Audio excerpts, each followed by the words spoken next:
So we have to remember that this Venezuela affair, it comes right after Trump's meeting with Putin in Anchorage, Alaska in mid-August. So after that meeting, Trump starts to deploy destroyers towards Venezuela. And as you say, there's just gradual, but very forceful buildup of naval power right now off the coast of Venezuela.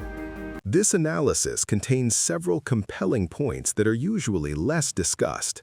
First, the reference to the presence of large U.S. warships near the Venezuelan coastline and even within the country's exclusive economic zone, only 50 kilometers from Caracas, signals a high level of tension and military readiness. Such a deployment is typically interpreted as a major warning in the Latin American region. What is particularly noteworthy is that these movements occurred immediately after Trump's meeting with Putin in Alaska, a meeting from which peace talks were expected. Instead, however, the United States chose to reinforce its military presence in the region. So that's very curious. Why would that happen? Why would it that Trump is trying to negotiate peace in Ukraine? He's met with Putin, and we can assume that there'll be more meetings. But what's happened instead of moving towards peace is that Trump has deployed destroyers to Venezuela, but also, much more importantly, we see a Russian breakthrough in Ukraine. So the entire Ukrainian front lines are collapsing. It seems very much that NATO have no choice but to come into the war at some point in order to shore up the front lines of Ukraine, to prevent a complete implosion. So this is all very curious. Now, I don't know why this is happening, but I do find the timing very suspicious, okay? That's point one. Point two is that no one has figured out why this is happening, okay? So we can say it's for oil. But look, the reality is this. The reality is that if you're America and you need oil, you can buy it from Venezuela really, really cheap. It is much more problematic.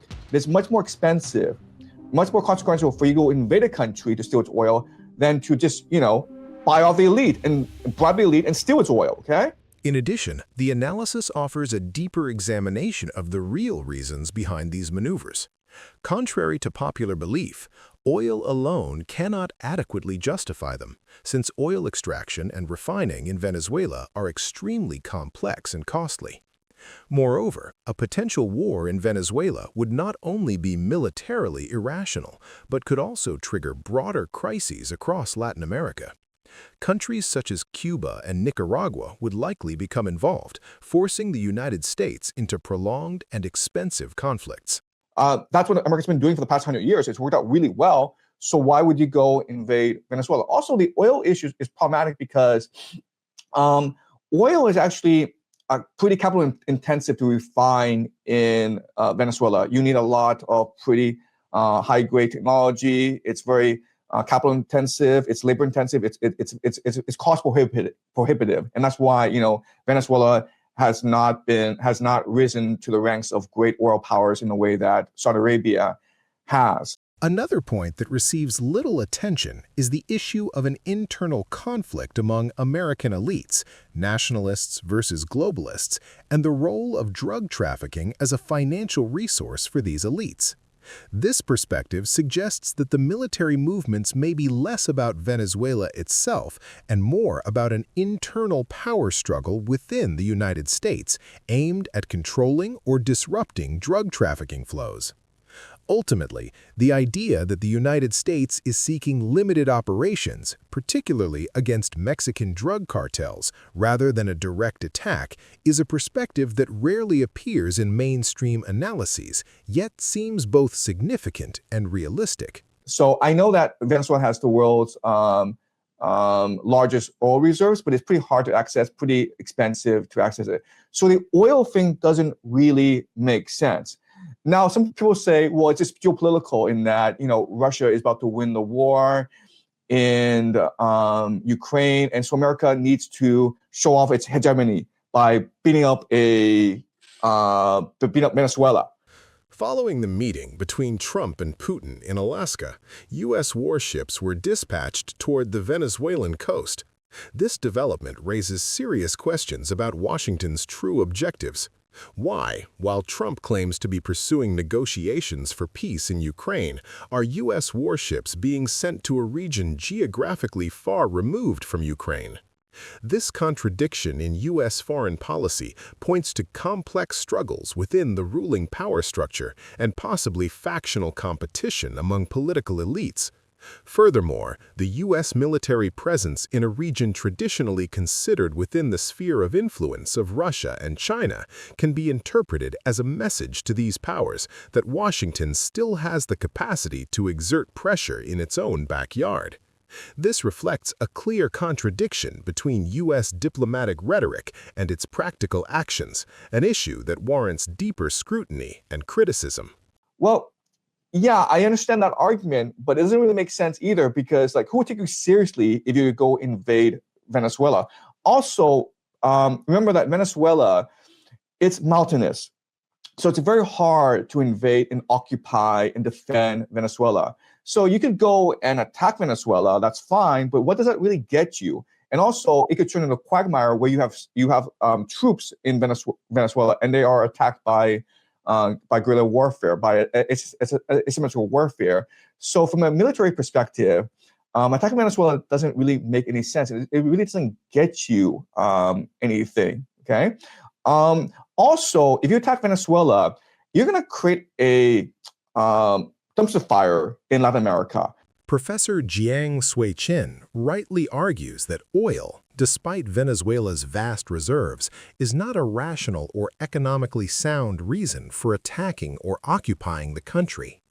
Oil extraction and refining in Venezuela require advanced technology and massive investment, making them extremely difficult and costly. Moreover, the United States could gain access to Venezuelan oil through less expensive and more strategic means, such as political influence over elites or sanctions, without bearing the heavy costs of military intervention. Accordingly, the video's analysis demonstrates that simplistic geopolitical and economic explanations are insufficient and that more complex factors, such as internal U.S. rivalries or Venezuela's role in global power equations, must be considered. The reference to military challenges such as asymmetric warfare and popular resistance further reflects a deeper understanding of the political and military risks of a potential occupation. Because you still have to deal with Cuba. You still have to deal with Nicaragua. There are lots of enemies that the United States has to deal with in Latin America. Latin America is a huge place. Do you really want to really want to send millions of soldiers to occupy and colonize Latin America? So it doesn't really make any sense what's happening. So let me offer you an explanation, okay? And I don't know if this explanation makes any sense, but I'm going to offer you my explanation, and we can just wait and see what happens to see if this theory makes any sense, okay? So the Trump administration says that they're doing this to stop the flow of drugs into America. Mm-hmm. And everyone's like, well, that's retarded because most of the drugs is coming from Mexico or Canada. It's not coming from Venezuela. This makes absolutely no sense. Okay. One of the most significant points raised is the theory of an internal civil war between nationalists and globalists within the United States, explained through the lens of drug trafficking and its associated financial interests. The view that drug trafficking is part of the global economy and a tool of wealth generation for financial elites constitutes a serious critique of U.S. anti-drug policies, which often appear more performative and selective than genuine. This theory suggests that U.S. military involvement in Venezuela may not be aimed at occupation or direct control, but rather at disrupting financial and political networks linked to drug trafficking that are controlled by one faction of the elite. The analysis also opens space for criticism of Washington's broader approach, specifically how security and social issues are instrumentalized in internal power struggles rather than being addressed at their root. Professor Jiang Xueqin further emphasizes that any U.S. military action against Venezuela would provoke intense domestic and regional reactions. The arming of the Venezuelan population and the potential unity of Latin American countries against such intervention highlight the region's political and social complexities. The video argues that occupying Venezuela could turn into a military quagmire similar to Vietnam or Afghanistan, imposing enormous costs on the United States and severely undermining its international legitimacy. Additionally, such an action could lead to sweeping geopolitical shifts in the region, fostering new alliances in opposition to U.S. hegemony. Critique of this section could focus on how regional and global powers might respond to such a crisis, as well as on the role of popular resistance in shaping the political destiny of nations.